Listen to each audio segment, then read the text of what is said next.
విశాఖ కేంద్రంగా దక్షిణ కోస్తా railway zone నిర్మాణానికి ఏర్పాట్లు వేగంగా సాగుతున్నాయి. జోన్ హెడ్ క్వార్టర్స్ నిర్మాణం కోసం సాయిల్ పరీక్షలు మొదలుపెట్టారు. ప్రధాన భవనాన్ని G+12 అంతస్తుల్లో నిర్మించనున్నారు. సెంట్రల్ జైలు ఎదురుగా రామకృష్ణాపురంలో 54 ఎకరాలను ప్రభుత్వం రైల్వే జోన్ కోసం కేటాయించింది. ఆ భూమిలో మట్టి నాణ్యత పరీక్షలు నిర్వహిస్తున్నారు. 60 అడుగుల మేర తవ్వి శాంపిల్స్ ని ల్యాబ్ కి పంపనున్నారు. 2-3 చోట్ల మట్టి నమూనాలను సేకరించి ల్యాబ్ లో పరీక్షలు జరుపుతారు. ఆ నివేదిక ఆధారంగా తుది స్ట్రక్చరల్ డిజైన్స్ ఖరారవుతాయి. మరొక వారంలో ఆ నివేదిక రైల్వే శాఖకు అందనుంది.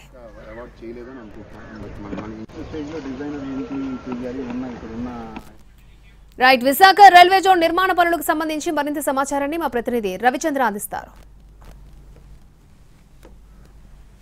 విశాఖ కేంద్రంగా ఏర్పాటవుతున్న దక్షిణ కోస్తా రైల్వే జోన్ హెడ్ క్వార్టర్ నిర్మాణానికి పనులు ప్రారంభమయ్యాయి. ప్రస్తుతం 54 ఎకరాల విస్తీర్ణంలో 12 అంతస్తులలో నిర్మాణం అవుతున్న ఈ భారీ భవనాలు, ఈ ప్రెమిసెస్ కి సంబంధించి సాయిల్ టెస్ట్ జరుగుతుంది. సెంట్రల్ జైలుకు ఆపోజిట్ లో ఉన్న రామకృష్ణాపురం ప్రాంతంలో ఈ భూముల్ని ప్రభుత్వం కేటాయించింది. ఈ 54 ఎకరాల భూముల్లో అనేక ప్రాజెక్ట్స్ రాబోతున్నాయి. అంటే జోనల్ హెడ్ క్వార్టర్ నిర్మాణానికి అవసరమైన అన్ని భవనాలతో పాటు ఇతర సౌకర్యాలను కూడా కల్పించడానికి సన్నాహాలు చేస్తున్నారు. ప్రస్తుతం ఈ సాయిల్ టెస్టింగ్ జరుగుతున్న ప్రాంతాన్ని కూడా చూడవచ్చు. వాస్తవానికి ఇది మొడసరిలో క్యాచ్మెంట్ ఏరియాలో ఉంటుంది కాబట్టి ఈ భూములు ఎంతవరకు వినియోగంలోకి తీసుకోవాలనే దాని మీద కొంత తర్జన భర్జనలు జరిగాయి. ఆ క్రమంలోనే కొంతకాలం ఆలస్యం జరిగింది. రాష్ట్ర ప్రభుత్వం ఈ 54 ఎకరాల భూమిని రైల్వేలకు కేటాయించిన తర్వాత ప్రస్తుతం టెండర్ల ప్రక్రియ ఒకవైపు కొనసాగుతుండగానే మరోవైపు క్షేత్రస్థాయిలో సాయిల్ టెస్ట్ చేస్తున్నారు. భూముల వినియోగం దాదాపుగా 12 అంతస్తుల భవనాలు కట్టాల్సి వచ్చినప్పుడు అది ఎంతవరకు విస్టాండ్ అవుతుంది, దానికి సంబంధించిన ఎటువంటి టెక్నికాలిటీస్ ఉంటాయనే దాని మీద ఇక్కడ ప్రస్తుతం సిబ్బంది ఏదైతే జేజే అసోసియేట్స్ నుంచి ఈ ప్రాజెక్టును పర్యవేక్షిస్తున్న వారు కూడా ఉన్నారు. ప్రస్తుతం మన దగ్గర అందుబాటులో ఉన్నారు. సార్, ఈ ప్రాజెక్టుకి సంబంధించి ఏమేమి చేస్తున్నారు? సాయిల్ టెస్ట్ అంటే ఏమేమి ప్రాజెక్ట్ అయిపోతుంది? 40/70 ఏరియాలో వస్తుందండి. G+2 ప్రపోజ్ చేసిన రైల్వేస్ దానికి సాయిల్ టెస్ట్ చేసి ఏ డెప్త్ లో ఫౌండేషన్ మనం రెస్ట్ చేయాలి ఏంటి అనేది మా తరఫున రిపోర్ట్ చేసి రైల్వే సబ్మిట్ చేయాలండి. ఈ 40/70 అనేది ఫస్ట్ దీంట్లో ఇమీడియట్ గా రైల్వే అడిగింది. దానికి తగ్గట్టు మనం ఇన్వెస్టిగేషన్ చేస్తున్నామండి.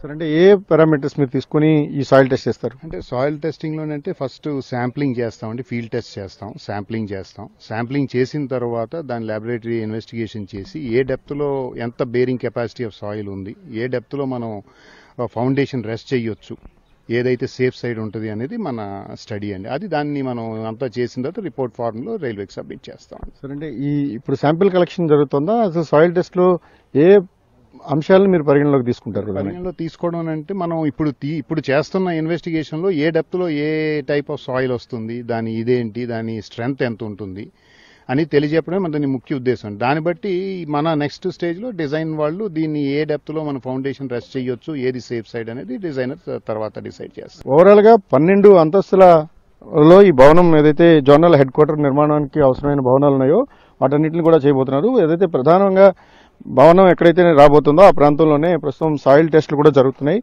ఈ మొత్తం ఈ ప్రాంగణంలో ఎక్కడైతే ప్రధాన భవనం వస్తుందో ఆ చోట ఎంతవరకు సాయిల్ ఫిట్ గా ఉంటుంది, ఏ డెప్త్ లో ఏ రకాల మెటీరియల్స్ బయటకు వస్తున్నాయి. ప్రధానంగా లూజ్ సాయిల్ ఉంటుంది, కొన్ని చోట్ల నదీ పరివాహక ప్రాంతం కాబట్టి ఇక్కడ విత్ స్టాండ్ ఎంతవరకు అవుతుంది, లేకపోతే ఫౌండేషన్స్ ఎంత డెప్త్ లో వేస్తే ఆ ఫౌండేషన్స్ నిలబడతాయి అనేది చాలా కీలకం. కాబట్టి ఆ దిశగా ఆ ఫౌండేషన్స్ యొక్క డెప్త్ ను అసెస్ చేయడానికి ప్రస్తుతం ఒక ఇన్వెస్టిగేషన్ జరుగుతుంది. ఎక్కడైతే సాయిల్ టెస్టులు జరుగుతున్నాయో సాయిల్ టెస్టులు జరుగుతున్న చోట పూర్తి స్థాయిలో ఇన్వెస్టిగేషన్స్ కొనసాగుతున్నాయి. ఈ ఇన్వెస్టిగేషన్స్ ను నివేదికను ఆధారంగా చేసుకుని డిజైన్ ఇంజనీర్లు ఈ ప్రాంగణంలో ఏ చోట్ల ఎటువంటి డెప్త్ లో బిల్డింగ్లు కడితే కరెక్ట్ గా ఉంటుంది, వాటికి డ్యామేజ్లు కానీ లేకపోతే భవిష్యత్తులో ఎదురయ్యే ఛాలెంజెస్ ఏవైతే ఉంటాయో, కింద లోపల జరిగే పరిణామాలు కావచ్చు, భూమి లోపల ఉండే ఏవైతే లోపల పరిణామాలు ఉంటాయో వాటన్నిటిని కూడా అసెస్ చేసుకున్న తర్వాత డిజైన్ ఇంజనీర్లు పనులు ప్రారంభించే అవకాశం ఉందని జేజే అసోసియేట్స్ వర్గాలు చెప్తున్నాయి. కెమెరామెన్ రవితో రవిచంద్రన్ టీవీ.